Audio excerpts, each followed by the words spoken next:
Yeah, taking off all this good day. Just being honest for your sake. Wanna be savoring the last bite, and I'll take it in. No, I don't really mind if I do. Keep trying to slow down and keep it cool. Just get a glance from this point of view, and then I'm done. Do you wanna see it? Do you wanna believe it? Give me all your reasons not to give in. Tell me all your secrets. Whisper like you mean it. Taking all of your reasons, knocking them to the ground.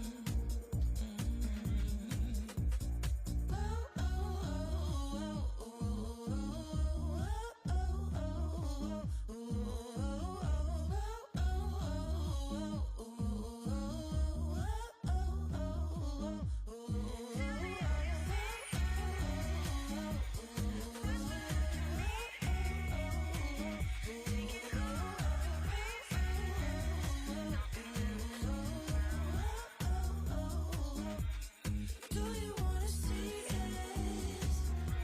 Do you wanna believe it? Give me all your reasons not to give in. Tell me all your secrets. Whisper like you mean it. Taking all of your reasons, knocking them to the ground.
Hello.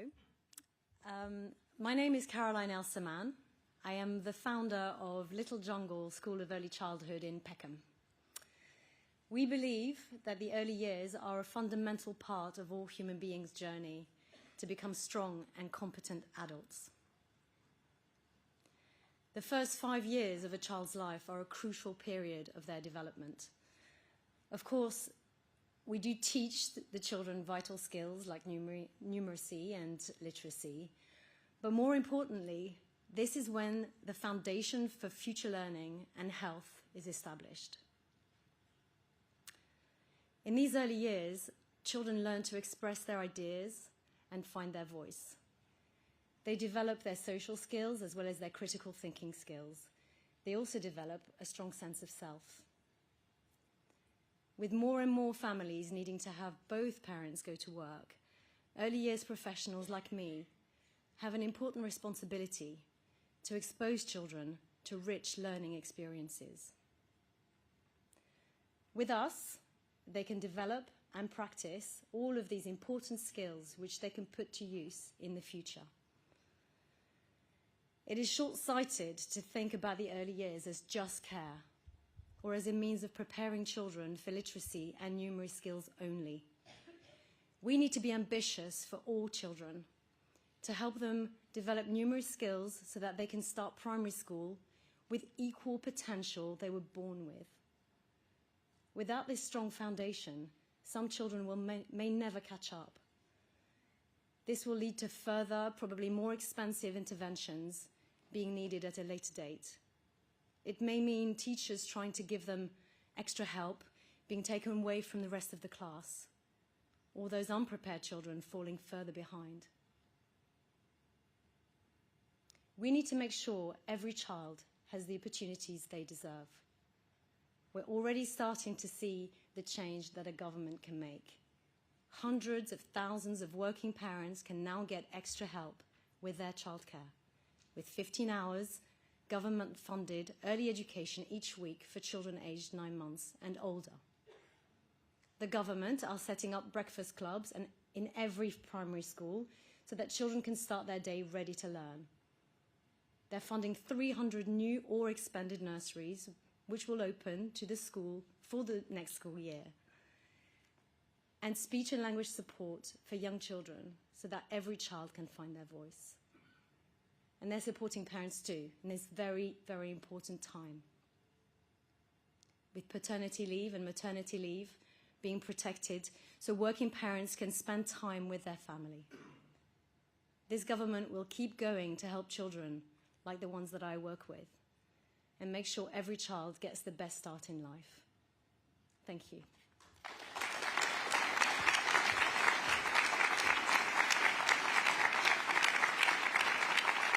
Hi, my name is James. My name is Michelle. Hello, my name's Olwen. The cost of living crisis really hit my family hard.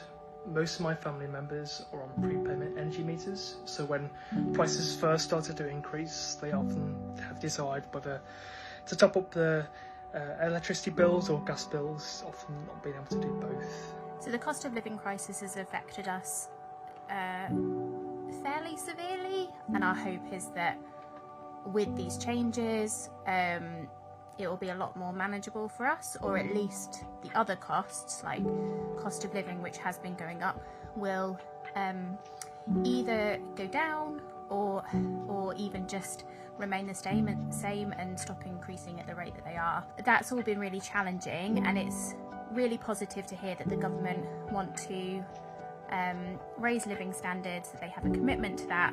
I support the government's pledge to increase living standards, as that will provide families the ability to afford the basics again, and also to provide them with hope towards the future. Finding affordable, suitable accommodation has been almost impossible. I'm 27 now, and as I look towards the future, I want to get onto the property ladder to help give the security and stability that I need to help start plan for a family. My daughter is young at the minute, she's only 5, but when she grows up I want her to be able to more easily own her own home, and it doesn't seem like that's really possible at the minute.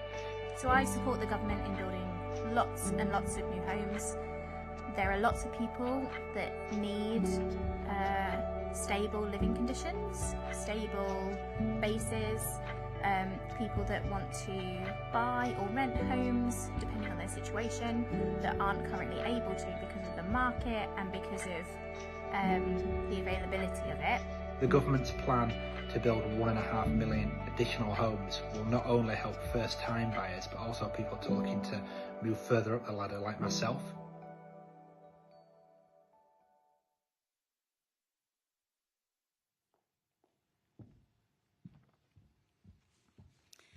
Hello, I'm Billie Jean Daniels.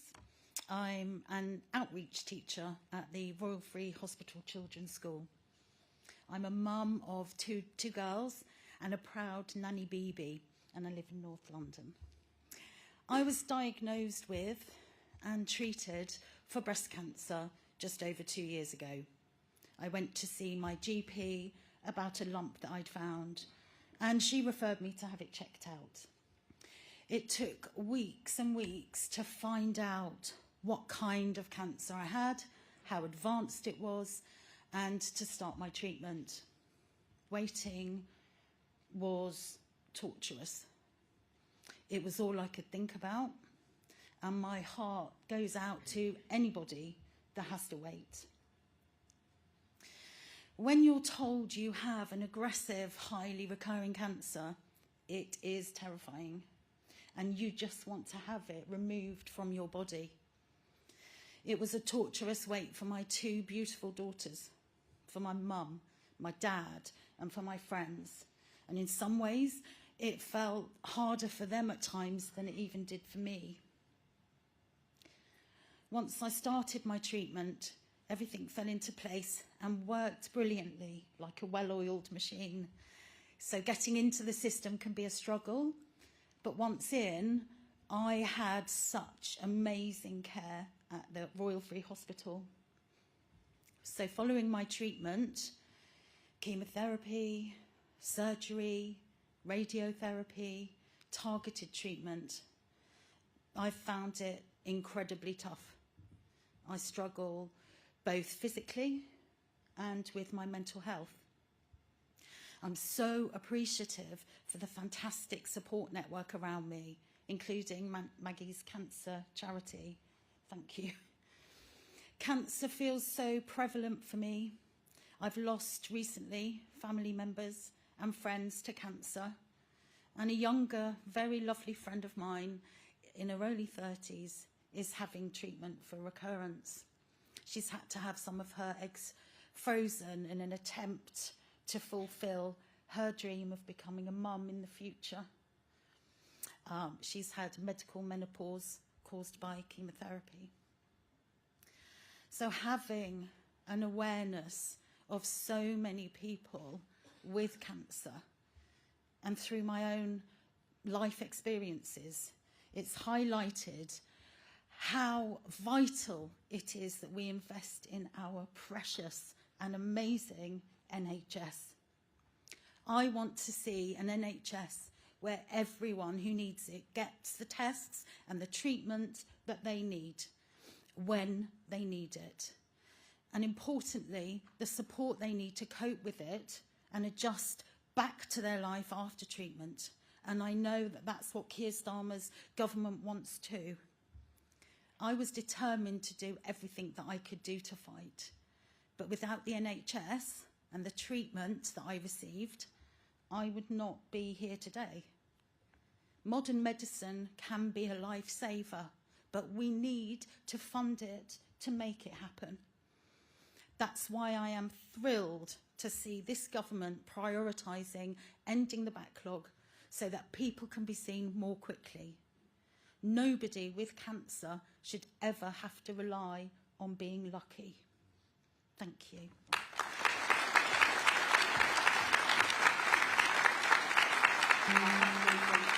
To walk to the town centre and was jumped by 3 males with a knife to his throat, saying, "Do not report, otherwise you and your family are at risk."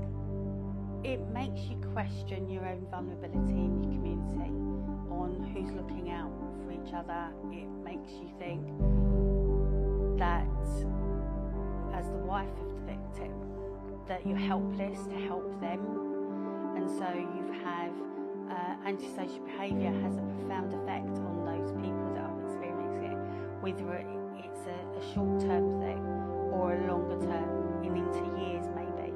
I really do welcome the initiatives and the proposals that the government are bringing in around neighbourhood policing, making it the strongest neighbourhood policing that we've seen in a number of years to help support the communities, because being able to do it is really, really important, because that has a knock-on effect to even the minutest antisocial behaviour in our communities.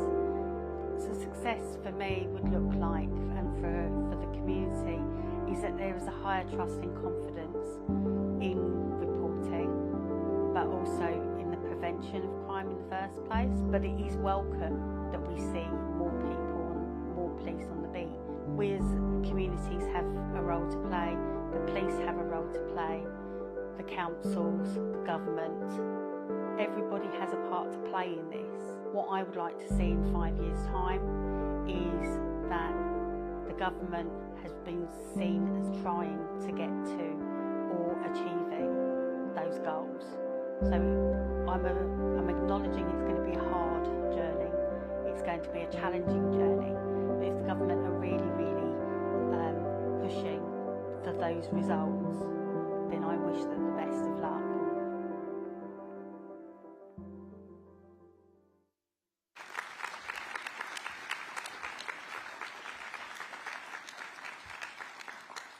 Good morning, everyone. I want to start today by thanking everyone who's shared their story. This is why I do my job, to change the lives of working people. The Prime Minister will show today how our plan for change will do just that, with an unrelenting focus on the issues that people really care about. And it's an absolute pleasure to welcome you to Pinewood Studios, where so much magic has been made over the years. Fantastic films which showcase the best of British innovation, from Star Wars to Superman. Cleaning up the mess that we've inherited feels like a job for a superhero. But this isn't fiction or fantasy. It's down to a Labour government to do the job we have done throughout history. As Clement Attlee built the hundreds of thousands of homes for heroes from the rubble of the Second World War, Nye Bevan created a national health service helping everyone based on their needs and not their ability to pay. Barbara Castle and Harold Wilson secured equal pay with women unionising in the workplace. And Tony Blair and Gordon Brown tackled child poverty and rebuilt our public services from the ground up. Now this Labour government, under Keir's leadership, must achieve the growth and the better living standards that every part of the country needs, and every person in the country desperately needs and deserves. And we're already rebuilding Britain in partnership with working people, focusing on their priorities. We know that fixing the failures of the past will be a massive challenge. But our mission-led approach to government is about tackling them head-on. We will get Britain back on its feet. We'll create the good jobs, new homes and a strong communities that are the foundation of a good life. We know how missions can drive our country forward. We've seen it before when the last Labour government pledged to end child poverty within a generation. That commitment changed my life. I've seen firsthand and had first-hand experience of what a mission-led government can do. In the opportunities it creates, the communities it builds, and the trust that it forges between the government and the people it serves. I stand before you as Deputy Prime Minister thanks to the last mission-led Labour government, and I am proud to be part of another serving you today. Change has already begun with a £22 billion boost to get our NHS back on its feet and tackle the waiting list. Great British Energy turbocharging the drive for clean energy.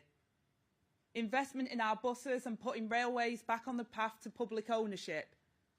And new rights and protections for renters and bold action to deliver safe and affordable housing. Free breakfast clubs launched. A new generation of teachers being recruited to create opportunity for the next generation. A £12 an hour minimum wage. And our pro-worker, pro-business New Deal for working people. A New Deal that we put before Parliament within 100 days, that will raise living standards and security at work for over 10 million people. That is more action for working people in the last 5 months than the Tories managed in 14 years. And the incredible expansion planned here for Pinewood Studios mirrors the growth we want to unleash around the country. Raising living standards to heal economic and social hardship, transforming our transport system, fixing our broken housing market and delivering for safe, affordable, decent homes and the infrastructure that we desperately need. Partnering with local leaders, business and civil society to ignite good growth in our towns and cities. Labour isn't afraid to be bold, and that is what this country needs. We will deliver the most ambitious but achievable programme for a government in a generation. To create a fairer Britain, where families have more money in their pockets, fair pay for a fair day's work, good jobs and opportunity to thrive, when no one is written off or left behind, a Labour government with working people at its heart. That's our plan for change, and we're united behind it. And above all, it's a plan that shows we've listened to you and that we will continue to listen. And on that note, before I finish, I'd like to invite you to listen to Bliss. Like so many others, Bliss delivers the change we want to see every day, keeping people warm in their homes with renewable energy. Thank you for being here today, and over to you, Bliss.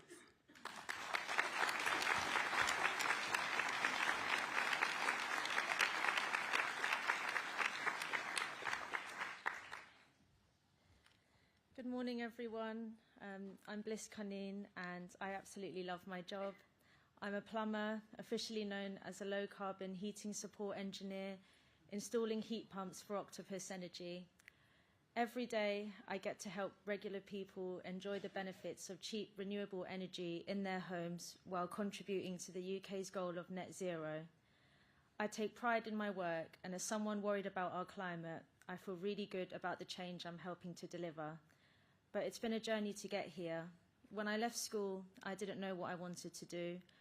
I signed up to uni because that felt like the traditional route to a job, but I didn't enjoy it and couldn't see a career after study. I cut it short and decided to do what makes me happy. Becoming a plumber wasn't easy at the start. It's hard to get work if you haven't been an apprentice, and some companies don't create the opportunities for those starting out that Octopus has. But the rewards on the other side have been worth it. A couple of weeks ago, I did an install for a retired couple. It wasn't an easy job, and a bit of problem solving was required. Each day they cooked us a different lunch, which was so generous. And on the last day, I bought them flowers to say thank you. And that's what gets me out of bed each morning, is helping people. You hear a lot of stories about heat pumps, but most of them are not true. For me, it's not a competition with gas. It's just what saves on bills and what saves the planet. I'm already seeing people's attitudes changing. In just the space of a year, people are much more supportive. So, Prime Minister, my message today is to keep going with the clean energy mission. There are so many more heat pumps we can be installing, and they make such a difference to reducing our emissions. So thank you for making this agenda happen. Thanks for supporting clean technology, and thank you for supporting jobs like mine. I know we're making a real difference, and this is why I'm delighted to introduce today the Prime Minister, Keir Starmer.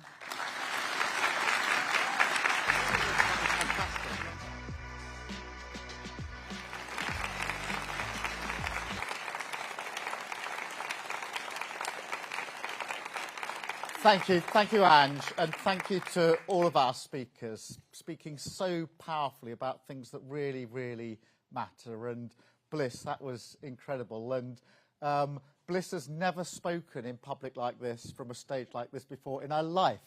I saw her about half an hour, 45 minutes ago, a little apprehensive, but you absolutely nailed it there, Bliss. Well done, and what an amazing contribution. An amazing contribution you're already making to our country, so thank you for that. And as Ange said, it is really great to be here at the iconic Pinewood Studios, the spiritual home of Britain's film industry. And, you know, the leader of the opposition thinks that if you do a couple of shifts in McDonald's, then you can become working class. So by that logic, if I keep coming back here, I could be the next James Bond. But this really is an incredible place. I'm sure you felt it when you came in. Countless Oscars produced here. An engine of growth which supports 8,000 jobs. And more than that, a beacon to the world of British creative brilliance. So I'm delighted to be here to launch our plan for change. Because this is about who we are as a nation. How do we project our values, fight for our values, show our strength in an ever more volatile world, but also to show to the British people that their country can still do great things. And to be honest, not just great things, things that they should be able to take for granted, the basic functions of the state. Take the NHS mentioned earlier, because perhaps more than any other institution, it represents the bigger us. Millions owe everything to it, and 2 of them are here. My family, of course, no difference. And I know I've said this before, but I would not be here without the NHS. It's the reason my mum was able to have children when she was first told, aged 11, that that would never happen. And that's because the NHS never gave up on her. And behind every single door in this country, there's a family with their own version of these stories. And yet here we are. The NHS, even the NHS, losing the trust of the British public, record dissatisfaction, unable to provide the timely care and dignity that Britain relies on, a precious contract between the state and the people, broken by public services in crisis, unable to perform their basic functions, broken by an economy that leaves millions working harder just to stand still, and broken by politicians who promised change and never delivered. Broken, but not beyond repair. Because one thing the British people do know in their bones is that this is a great nation.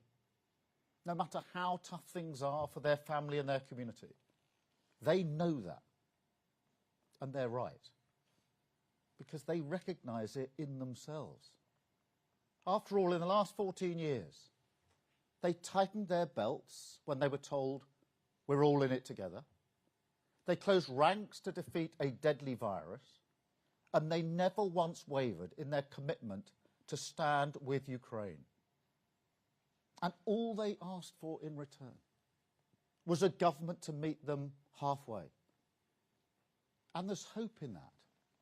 The hope of a government finally able to match their ambition with a credible plan for unlocking their potential.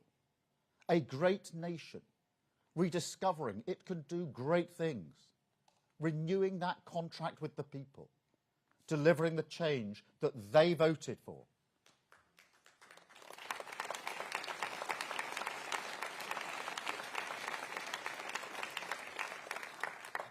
But that's the catch, isn't it? The purpose of this government is to make our public services and our economy work for working people, strengthen our country in a world that increasingly preys on weakness. It's a cause that demands nothing less than the full power of government.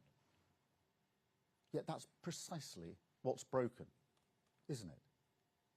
As I've said a number of times, fixing the foundations is like finding damp in your wall. You can paint over it and get the hairdryer out and dry it. All done that. Hope it goes away. Or you can strip it out, rip out the plaster, and deal with the problem once and for all. But unless we fundamentally reform the way government goes about its business, unless we first change how we try to change the country, then the hairdryer is all we've got. And this is a big job. Prisons overflowing, the NHS on its knees, a £22 billion black hole in our public finances, which, to put that in context, is nearly half of what we spend on defence of our country. Now, I don't want to use that as an excuse. I expect to be judged on my ability to deal with it. And the work of change has begun. £25 billion invested in the NHS. Asylum returns up 53%. The minimum wage raised by a record amount. Stabilising the economy, fixing the foundations, clearing up the mess so we can take the country forward with our missions. Now, that doesn't happen by accident. There's no investment in our public services without difficult decisions. No solution to the housing crisis without approving controversial development. And no taking our country forward without levelling with you honestly about the trade-offs we must face together. Now, the path of change is long, it's hard, there are a few thanks in the short term. But mark my words, with this plan for change, we will stick to it, country first, party second.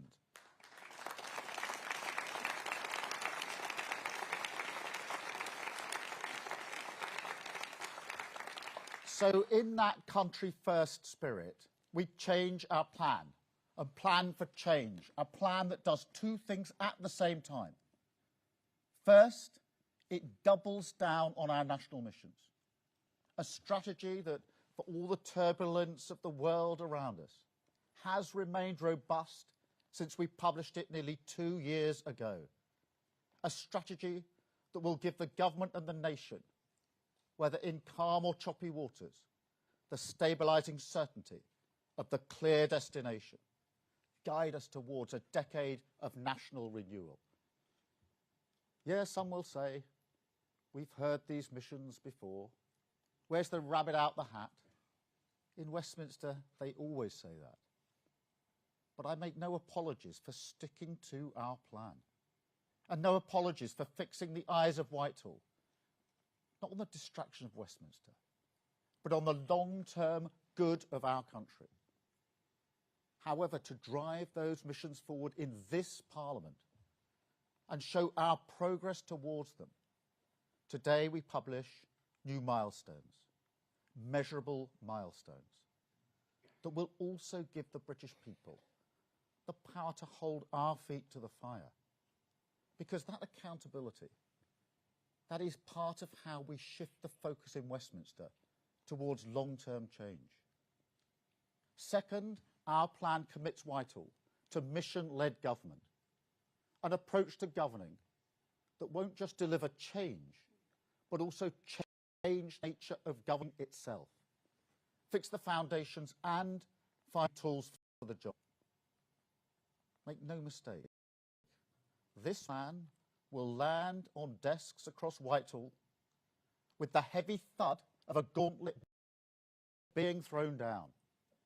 A demand, given the urgency of our times, for a state that is more dynamic, more decisive, more innovative, less hostile to devolution and letting things go, creative on the deployment of technology, harnessing its power to rethink services, rather than replicate the status quo in digital form. Artificial intelligence is particularly crucial here. Unprecedented opportunity for this country. We are strong already, and we must become stronger still. And we must also tear down the walls of Whitehall, let the nation in, a state that builds its capacity through partnership, rather than viewing itself as the only source of expertise. Because ultimately, mission-led government is a plan for the nation, a partnership. Businesses, charities, campaigners, unions, investors, England, Scotland, Wales and Northern Ireland, the people of these islands, all pulling in the same direction, all focused on taking our country forward. Because at the end of the day, we all have a stake in change. We all look forward and see the same horizon. We all feel the burden of where we are as a country. The contract which must be repaired is ours. And that requires change. So this is our plan. It begins, as we set out in our manifesto, with strong foundations: economic stability, national security, border security. Those fundamentals never change, and we will never risk them. That's the argument we made and continue to make about the values of a changed Labour Party, serving the real concerns of working people, not changing the conversation, not walking away or talking down to them. And that's not just about immigration, but as ever, that shows the argument. Take these statistics that were published last week, which revealed with total clarity how the Tories lost control of immigration, opened the borders deliberately to cover up the extent of their economic stagnation. Zero regard for the damage to trust in politics. Absolutely unforgivable. Now, this government will reduce immigration, legal and illegal, because that is what working people want. And not just on migration itself, also the way that they want the economy to grow for them. That is absolutely the change that we promised at the election. And we're not hanging around. We're clearing the asylum backlog, processing thousands more claims than when we came to office, returns of foreign national offenders up 29%, on track for the highest overall number of returns for 6 years. That is what dealing with the problem seriously looks like. A much more meaningful deterrent than spraying taxpayers' money up the wall or the ridiculous Rwanda gimmick. And then, on those strong foundations, we rebuild Britain with our national missions, driven forward in the harsh light of accountability by the milestones for this Parliament. 1, higher living standards in every region of the country as we target the highest sustained growth in the G7. So working people have more money in their pocket. The burden of the cost of living crisis no longer intruding on the joy of their family life. 2, Britain rebuilt with 1.5 million new homes. So the security I enjoyed when I was growing up, the base camp aspiration of home ownership, doesn't move further and further away from working class families like mine. 3, safer streets, more police on the beat, stamping out antisocial behaviour in every community. Because nobody should feel insecure in the streets that they call home. 4, the best start in life for every child, with a record proportion of 5-year-olds starting school ready to learn. Because it's a scandal, an affront to the British value of equal respect, if we do not give every child, whatever their background, a fair chance to succeed. 5, clean power by 2030, homegrown British energy, making our country more secure. So never again can a tyrant like Putin attack the living standards of working people. And 6, waiting lists in our NHS cut. The 18-week target from referral to treatment finally met. A symbol of the NHS back on its feet, facing the future, dignity and care restored to millions. some people may say, that's pretty brave. You've seen the books now. You know how hard that NHS milestone is. Building 1.5 million homes is ambitious, perhaps a little too ambitious. And look, I'll be honest, they're right. We face an almighty challenge to hit these milestones by the end of this Parliament. Like I say, we're starting from ground zero. Waiting lists over 7 million. Housing starts and permission the lowest for a decade. 1 in 3 children not ready for school at the age of 5. And that's kids in reception who aren't starting to read. They're struggling to speak. And, you know, in fact, given our inheritance, let's say on housing starts, clearly, if we don't turbocharge house building with reform, we won't meet that milestone. And if that level of candour surprises you, then honestly, it shouldn't. After all, what is the point of setting a target that you can deliver without bold action? That's not public service. That's political cynicism. No, the job of these milestones is to take our country forward, drive reform through the public sector. It's not about making the government look good. So yes, they are risky for us. Country first, party second.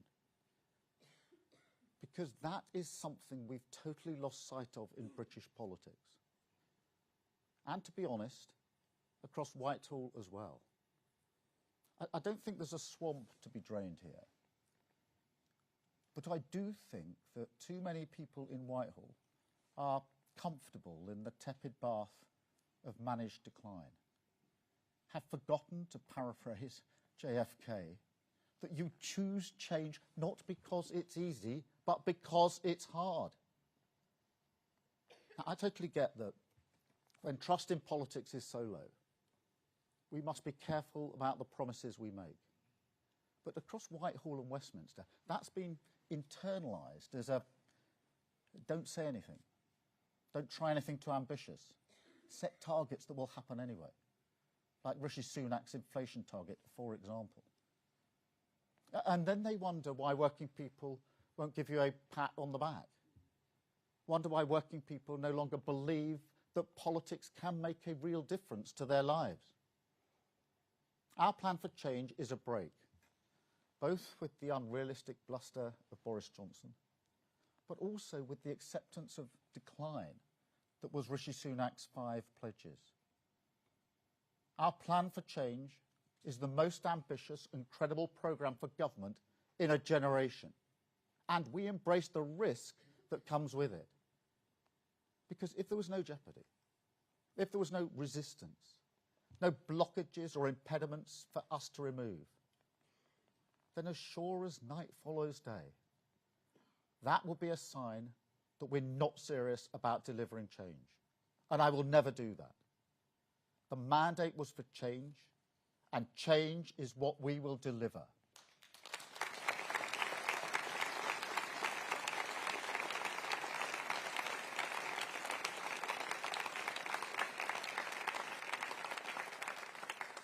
So to those who still need to hear it, change and reform are coming. That's what this plan means. Productivity in the public sector is 2.6% lower than this time last year, 8.5% down compared with just before the pandemic.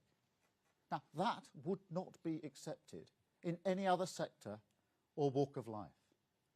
And I'm not going to subsidise it with ever-rising taxes on the British people. Take our neighbourhood policing guarantee as an example.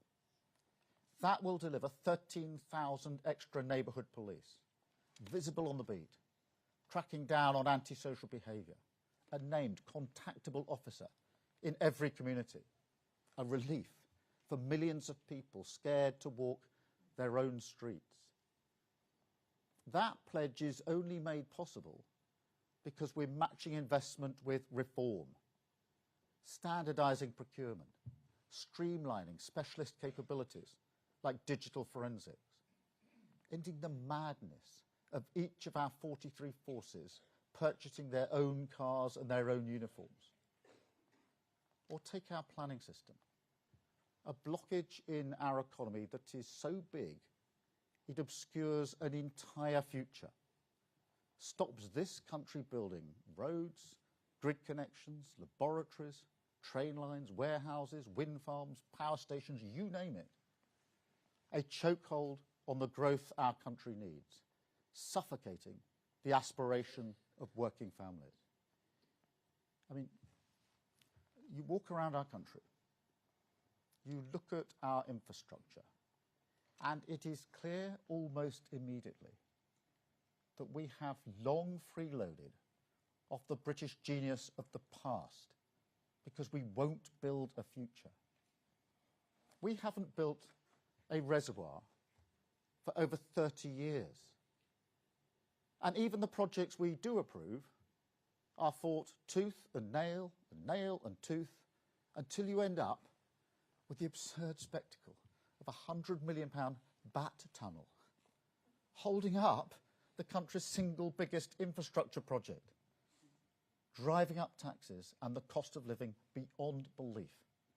And I tell you now, this government will not accept this nonsense anymore. We will streamline the approval process in the forthcoming planning and infrastructure bill. And driving through reform, I can announce another new target. Not just 1.5 million homes, but also 150 major infrastructure projects. A milestone that will triple the number of decisions on national infrastructure compared with the last Parliament. And just as importantly, will send a very clear message to the NIMBYs, the regulators, the blockers, the bureaucrats, the alliance of naysayers, the people who say, no, Britain can't do this. We can't get things done in our country. Well, we say to them, you no longer have the upper hand. Britain says yes.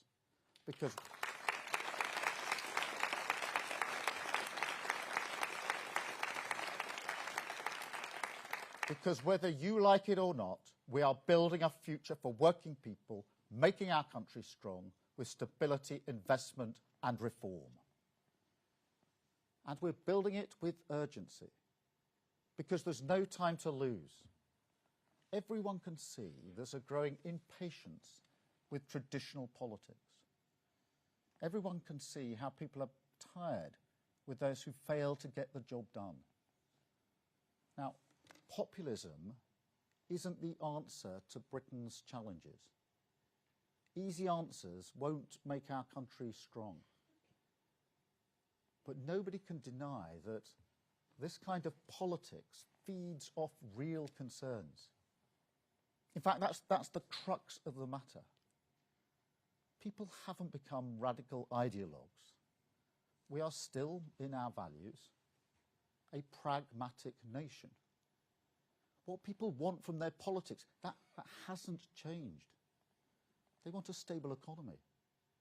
They want their country to be safe, their borders secure, more cash in their pockets, safer streets in their town, opportunities for their children, secure British energy in their home, and an NHS that is fit for the future.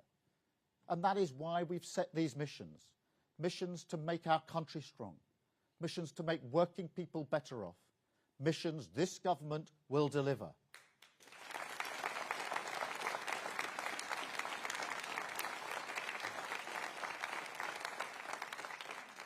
And I don't think these are unreasonable hopes. Clearly not. But nor do I underestimate how little faith there is from working people, most of all, that politics can still deliver for them. And that's not unreasonable either. Because they kept to the contract, worked tirelessly for their family and their community.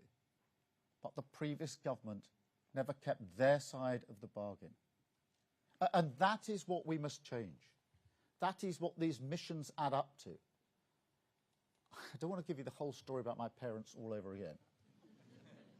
But no matter how tough life was growing up, they always believed that if they worked hard, Britain would be better for their children. You can call that hope. You can call it security. You can call it aspiration. In the end, it amounts to the same thing. It's a feeling, a belief, a confidence that allowed working class families like mine to raise their eyes, to look forward and build their lives around the future. People can call that sentimental if you like, but I am convinced that if we unlock that potential, there is so much power in this country. I'm convinced that if we get these missions right, we can make our country stronger. I'm convinced that if we can show that politics can change Britain for the better, then we can face the future with confidence. A country secure in its values, determined to walk through the storm and build a new Britain with 1.5 million new homes, neighbourhood policing in every community, children starting school ready to learn, a more secure energy system, living standards raised, people better off, more cash in their pocket, more freedom to enjoy their family life, and dramatically cut waiting lists. That is my plan for change, the driving purpose of this government, and we will stay the course. We will fix the foundations, repair the damage, reform government, and rebuild Britain through the power of change. Thank you very much. Thank you.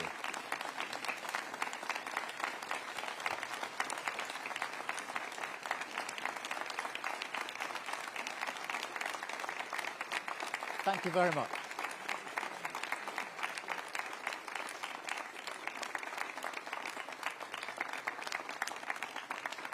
Thank you. I'm now going to take a number of questions from the media. I'm starting with Chris Mason from the BBC. Chris. Thank you, Prime Minister. Chris Mason at BBC News. You've set out these milestones this morning. Immigration isn't one of them, but you have talked about it and it is in the document. And so people might wonder whether it's a priority or not. Thank you. There are basics in government. One of them is security and security of our borders. And they're foundational. And they must be delivered. So immigration and control of immigration must be delivered. That is a foundational principle that any government must do. The missions then sit on top of that. They're the change that the government will then bring about. And so these are absolutely integral to our plan. They're the foundational stone of the plan, and they will be delivered. We'll bring in immigration down, both legal and illegal. But I take that as the basic security that any government must deliver, and we build the 5 missions, the plan for change on that. Thank you, Chris. Can I come to Beth, please? Thank you. Beth Rigby. Sorry. Yeah, I've got stuck. I got stuck, I'm up. Prime Minister Beth Rigby, Sky News. I want to follow up on Chris's question because I'm a bit confused. You say migration in this country under the Tories is unforgivable. You said borders are one of your top 2 priorities. You put tackling small boats into your mission promises before the election, adding it to your 5 missions. And yet on the banners behind you, there's nothing there. In the 6 milestones of measurement, there's nothing there. So you have not given the public one metric on which to measure you when it comes to migration. Is that because you fear failure, or is it because you said it was a priority to win, but actually it's not even in your top 6? Thank you. No, Beth. The way we've constructed it is that there are foundational things that a government must do, and they are based on security. So national security is obvious, but border security is equally obvious in my view. And that's why I've said we are committed to bringing down immigration, both legal and illegal. We must stop people crossing in boats across the Channel, and we have to get to grips with the volume of regular migration we have in this country. The statistics last week were shocking. Net migration of nearly 1 million, quadrupled in just 4 short years. It is the duty of government to bring that down. It is our duty to do it, and that's why I said it out in my speech, that is what we would do, and we will do it. The missions are then the additional things that we want the government to do, the change that we want to bring about, and that's why we set them out in our manifesto. Each of the chapters in our manifesto was an example of how we would deliver that, and the plan for change then takes them forward with measurable milestones so that the public can see whether we're making the progress that we need to make in the missions. But the foundation is still the foundational stone on which this is built, which of course includes as an integral part border security. Thank you, Beth. Robert from ITV. Robert Beston, ITV. Prime Minister, I don't know whether your colleagues mentioned this to you, but there's actually never been a parliament in modern times when real household disposable income didn't rise. I mean, it rose the lowest on record in the last parliament, and it's currently forecast by the Office for Budget Responsibility to rise the second lowest on record in this parliament, largely because you put up employers' national insurance. So what is your target for increasing real household disposable income, living standards? Because unless you put a numerical target on it, it's a meaningless milestone. One of the worst failures of the last government was that living standards went down. People were actually worse off at the end of the government than they were at the beginning of the government. That's unforgivable. And that's what we want to turn around, to make sure people feel they're better off. There's one thing that came across in the election time and time again. If you ask people the questions on the doorsteps up and down the country, do you feel better off? There was only one answer given to that question, which was no. And that's what we intend to turn around. Stabilising the economy was an essential first step, because until you stabilise the economy, you can't build anything. On that, we then drive at living standards and drive them up. And people know when they're better off.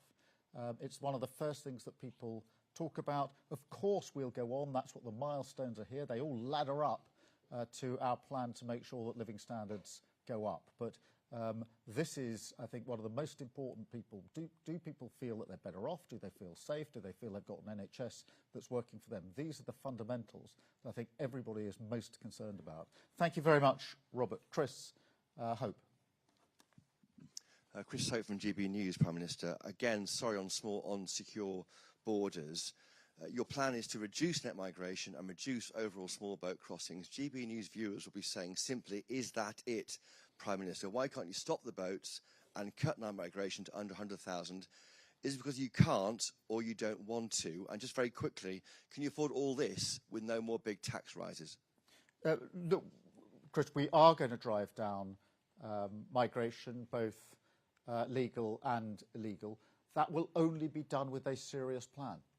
We had a gimmick for a number of years called Rwanda. What happened? The numbers went up. We wasted a lot of money, £700 million, removing 4 volunteers to Rwanda. It didn't work. The only way to make it work is to smash the gangs that are running the vile trade, and that's why we've invested so much in setting up the command that is needed to do that, and with the enforcement action that follows through. And as you know, there was a very significant arrest just the other week in relation to the work that we are doing. That is how you do it. That is serious. That is a government that absolutely is getting to grips with this. Same on legal migration. You invite me to put an arbitrary number on it. For 14 years, we had an arbitrary number under the previous government. They said it was a hard cap. It wasn't hard, and it wasn't a cap. The net result of their deliberate policies was that migration went up 4 times, staggering those figures of last year. So we will not be following that approach. We're going to do this in a serious way to take migration down. And I think that's what the British public want, a serious plan to ensure we've got control of our borders, not arbitrary caps, not gimmicks, because if we've learned one thing from the last 14 years, it's that they have the opposite of the desired effect. Thank you very much, Chris. Gary from Channel 4. Thank you very much, Prime Minister. I'd like to follow on something that Robert Peston was asking about there, because you say people know if their income's gone up, but you're very specific in here. You're saying you want the measure used, annual average growth of household incomes. You want that measure to go up. It went up by 0.3% in the last Parliament, and it's projected by the OBR to go up by 0.5%. Do you, under your in your government, do you give yourself a pass mark if it is 0.5%? Is that job done? And I've got to ask some of these other ones, which are slightly puzzling. On the NHS pledge milestone, sorry. What happens to all the other ones that you backed on the NHS in the general election, like, for instance, 4-hour waiting times for A&E? And can I also ask, you make a point in this document of talking about the 1.5 million homes in England. Gary, it's one question. Well, it's a long document. We've come a long way. Yeah, but I mean, we're never going to a lot of people to get through. You change your language here on housing and you say it's hugely ambitious. Is that because you actually think the 1.5 million is a bit of a moonshot and you're not going to get there and you're preparing the ground for that? Well, Gary, let me take all three parts of your question. Firstly, on living standards, look, nobody feels they're better off under the last government. And, you know, we just tested that on the 4th of July across the entire country.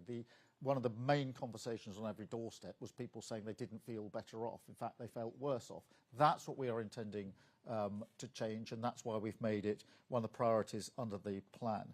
On the second point you make about the NHS, I want to hit this absolutely on the head, because I do not accept the proposition that because you drive to deal with waiting lists, then everything else must suffer. That is part of the thinking of the last 14 years.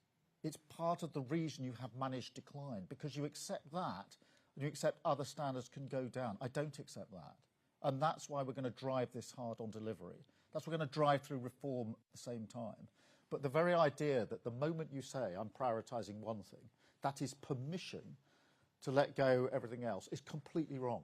It's part of the wrong thinking that we've had for years in politics, and I don't accept it for 1 minute, and it is not built into our assumptions. On the 1.5 million house, look, it is ambitious. It's huge. This hasn't been done for decades and decades. But we're going to do it. We're going to go for it. That's why we're going to take the difficult decisions. The reasons it hasn't been done is because people are too scared to take the planning decisions that were necessary. They talk the talk, but they didn't actually walk the walk. They didn't strip out the regulations that were needed, didn't get the skills in the right place. Yes, it's ambitious, and as I said candidly, it won't be met if we don't turbocharge this. But we can do this, and we're going to do this. It will be an incredible thing for so many people who need a secure roof over their head, somewhere of their own that they can own, and a massive driver of our economy. And again, I don't accept that by setting out clear priorities, somehow that's permission to either underachieve or not bother about other areas. That's part of the thinking that we intend to challenge and to change. Thank you very much, Gary. Natasha from LBC. Prime Minister, thank you. Natasha Clark, LBC. First it was foundations, then it was missions, then it was steps, now it's milestones. Do you accept that this is quite a confusing plan for the public to understand what on earth your government is going to be all about? And obviously today you've told us that you're going to downgrade that growth aim from the highest of the G7. It's now just an aim. Clean power on 2030, it's now at least 95%. Are you watering down some of your promises after realising that government is a bit harder than you thought? No, and the order in which we put things wasn't the order in which I announced them, because I announced the missions 2 years ago as our 5 national missions to give a sense of purpose-driven government. And, you know, like all of the strategies I've set down since I became Labour leader before 2019, after getting through the 29 election, and then into the election of 2024, we've had a strategy, we've had a plan, and we've stuck to it. So those missions went down 2 years ago, we've stuck to them, I've just reiterated them now. We had them as our foundational documents in the manifesto. As I say, it was a chapter for each mission in the manifesto, so that's what we took to the country, that's the change that people voted for. We had 6 steps, the initial steps that we would do, which we indicated that we could do quickly after the elections, things like setting up GB Energy, which we have done, and other things we've been able to achieve, putting the money in to drive and make sure we got those 40,000 extra appointments every week. We then passed the budget to make sure we could stabilise the economy, and now we set out the milestones so that people can measure, are we making proper progress on our missions, back to what we said 2 years ago, and what will it feel like for me? Will I have more money in my pocket? Will I be able to get an appointment at the NHS when I need it? So these are, if you like, something for the public to use to hold us to account on what we say we can achieve on the missions in the first 5 years. And I'll be absolutely straight about, it is also designed to push and drive the reform that we're going to need if we're going to ensure that we bring about the change that's so desperately needed. Thank you very much. I've got Eleanor from the Eye. Eleanor. Hello, Prime Minister. Eleanor Langford from the Eye paper. Labour previously stated that it was going to achieve 100% clean energy by 2030, but this document today only puts that at 95. Is Labour rowing back on its clean energy pledges? No, the clean energy pledge is today exactly what it was in the election. That has always been central to our mission. It's a bit like the 1.5 million homes. It's really difficult. And when we first set it out 2 years ago and started our conversations, almost everybody we spoke to said, that's tough. But then when we developed those conversations, people said it can be done, but it can only be done if it's turbocharged. So there's no watering down. There's a doubling down on the determination to achieve it. Thank you very much. Martin from the Express.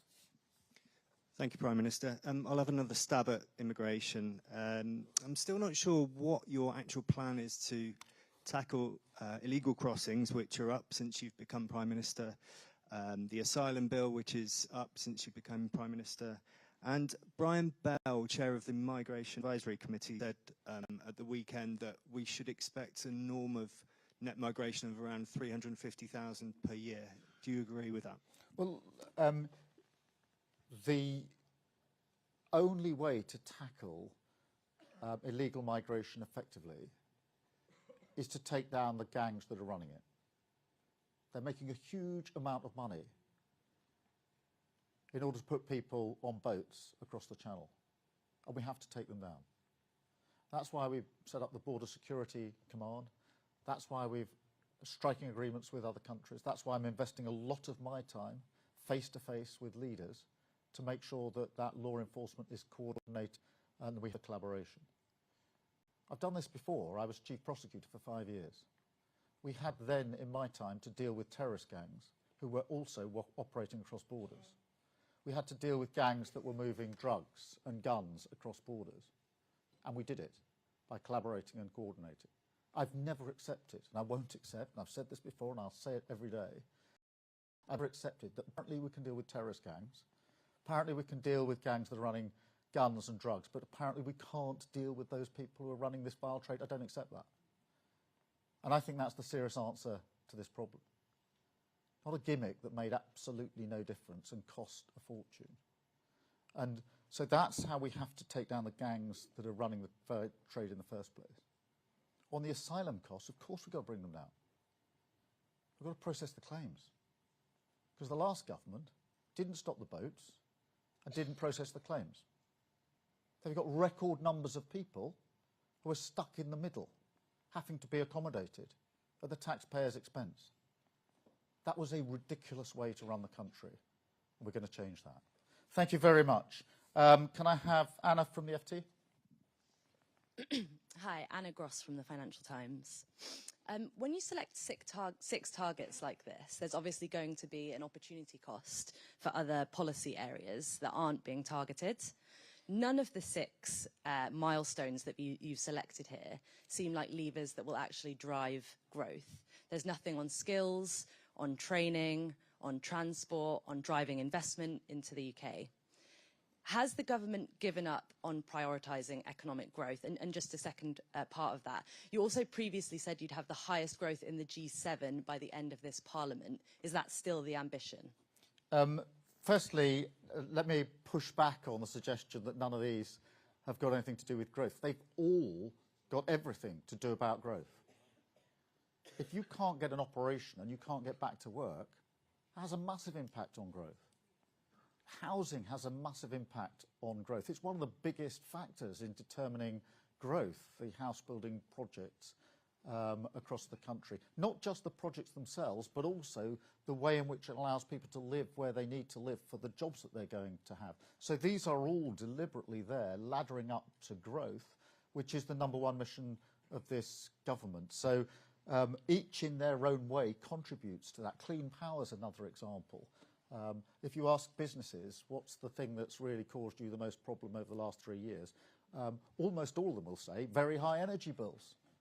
And so they are all there. They actually all ladder up to growth. On your second challenge that on the higher sustainable growth in the G7, that is what I set out 2 years ago. That's what I'm doubling down on today. But what we're putting in place is a milestone so people can sense, can know and measure and hold us to account as to how we're doing on that. Because growth is fundamentally important. It remains the mission. We double down on it. But growth in the abstract doesn't feel the same or doesn't mean the same thing as people feeling that they're better off. And therefore, I want to make sure that people understand, what do we mean when we say the highest sustainable growth in the G7? We mean you're going to feel better off. And so it's a milestone towards that mission which remains in place. Thank you very much, Anna. Ben from the Telegraph. Thank you, Prime Minister. Ben Riley-Smith from the Telegraph. Can I go back to that clean energy pledge? You seem to be suggesting nothing's changed, but I've got your manifesto here. It says 0 carbon electricity. That's 100% clean. Today you're saying 95% clean. So are you really arguing that voters, when they read 0 carbon, should have read 5% carbon? Well, Ben, the mission hasn't changed from the day I launched it nearly 2 years ago. In terms of where we need to get to on clean energy by 2030. It's exactly the same as it always was. There's always going to be a mix, but that is the pledge that we made 2 years ago. That is the mission, and we've not changed it today. Thank you. Harry from The Sun. Thank you, Prime Minister. Harry Cole from The Sun. When Rishi Sunak unveiled his 5 pledges, you mentioned them earlier, you accused him, and I quote, of failing to tackle the big pressures the country face by picking easy targets, achievable goals. But haven't you just done exactly the same thing? This is low-hanging fruit, isn't it? There's no migration, no living standards, totally woolly targets on NHS reform. And to quote you again, where's the thud on Whitehall's desk about the 11 million working-age people who are not in work? How can that not be a mission? And while I've got you, what's your response to the poll this morning that says half of voters, including lots of people who voted for you in July, think you're doing a bad job? Well, look, Harry, on the ambition here, 1.5 million homes is to do, if we build that, is to do something that hasn't been done for decades. That's really bold. It's not lacking ambition. That's not easy. It won't happen, by the way, if we don't make the change that we've spelt out. It will not happen. That's what I spelt out directly in my speech. That's how hard it is. Waiting list down to target by the end of this Parliament when there's 7 million. That's never been done before. That's hardly unambitious. That's hardly the warm bath that Rishi Sunak got into. Clean power by 2030. I can tell you, Harry, when I announced that 2 years ago, the first response of almost everybody is, that's not achievable. You're never going to do it. They didn't say, oh, that's a breeze. I don't accept that they are not ambitious. I accept they're actually really risky for us to put them up there, because that is now the measurable that we've chosen to put before the public. And look, Harry, on polls or anything else, I know what I was elected to do, which was to change the country for millions of people who desperately need change. I knew we had to do the hard yards early on, take the tough decisions early on. Anybody who's ever run a business or an organisation knows if you're going to change things, you don't identify a tough decision and say, I'll do it in a couple of years' time. You do it straight away. I'll be measured when we get to the next election by whether I've delivered on what I'm saying I'll do for the British public. And that is the plan that we've set out today, the measurables that we have chosen to put out there to be measured against. And I've chosen them because I think I'm convinced they're the change that the country needs and people need to feel. So thank you, Harry. Aubrey at the Times. Good afternoon, Prime Minister. Aubrey Alagrassi from The Times. You talk about the needs to be honest about trade-off. Isn't it the case that by focusing the government quite narrowly on these targets, you will neglect and deprioritise other things? That could include accident and emergency, GP appointments, immigration, and violence against women and girls. So can you be honest about the trade-offs that you're making here? And to follow up on the question about the Clean Energy Pledge, you say that it's exactly what was in the manifesto. But we've reread it, the 95% figure doesn't appear there. So can you explain to people why it can't be 100% by 2030? Yeah, look, in terms of the trade-offs, I'd say two things. Firstly, I think everybody would accept that a government needs priorities. And the reason a government needs priorities is because without priorities, you don't get anything delivered. You just have a scattergun, and you don't have the focus that you need. So we have to have priorities. Now, it is inevitable that as soon as you put priorities up there, somebody will say, oh, but why didn't you include this? Why didn't you include that? And you end up back where you started, which is without priorities at all. So you have to have priorities to drive delivery. Every business knows that. Every organisation knows that. Anyone who's ever done anything in their lives knows that you need to have priorities if you're going to get things done. If you just have a generalist scattergun approach, it's the surest way of ensuring that you're not actually going to deliver anything. I do not accept that by putting priorities up there that we're giving permission on everything else to fail. I don't accept that. I won't accept that. That is not acceptable, and it's not the way we'll do government. But this is setting out measurables for people so that they can see how we're making progress on our missions and hold us to account for those missions and to drive delivery and drive the change that we need in order to do so. In relation to the Clean Power mission, as I say, we launched this 2 years ago. The ambition, the nature, what we've said about it has been completely consistent for 2 years. As I say, the reaction at the time is it's not possible, something I didn't accept then and I don't accept now. I've got Sophie from the Daily Mirror. Sophie Huskisson from the Daily Mirror. Prime Minister, Scotland has vowed to axe the two-child benefit limit. Will you now reconsider your decision not to scrap it, to hit your milestones to give children the best start in life and to improve living standards? Well, Sophie, what I can say is I'm absolutely committed to driving down and dealing with child poverty. That's what the last Labour government did to huge effect.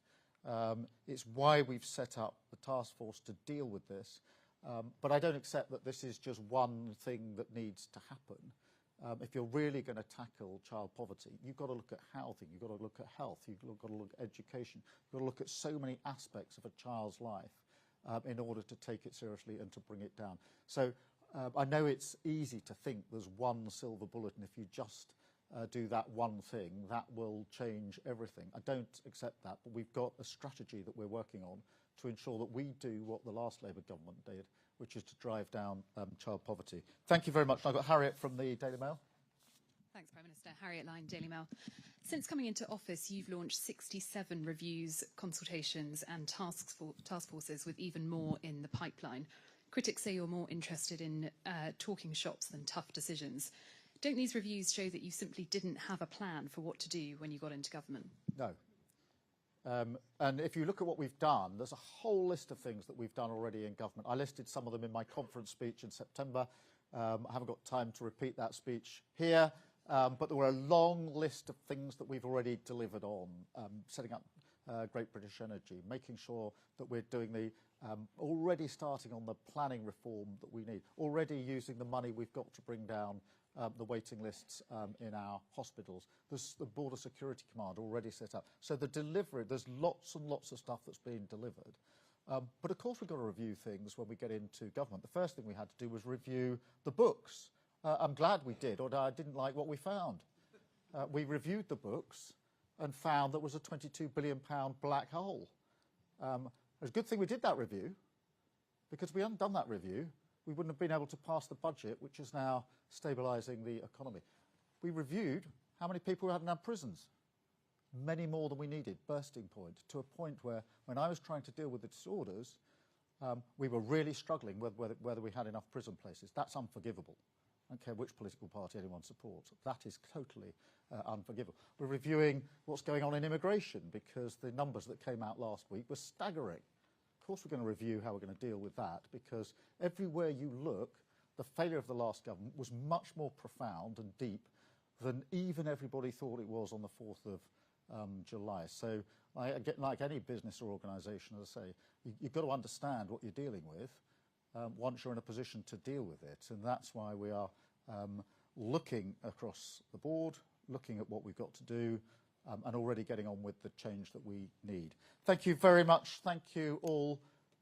Thank you for being here.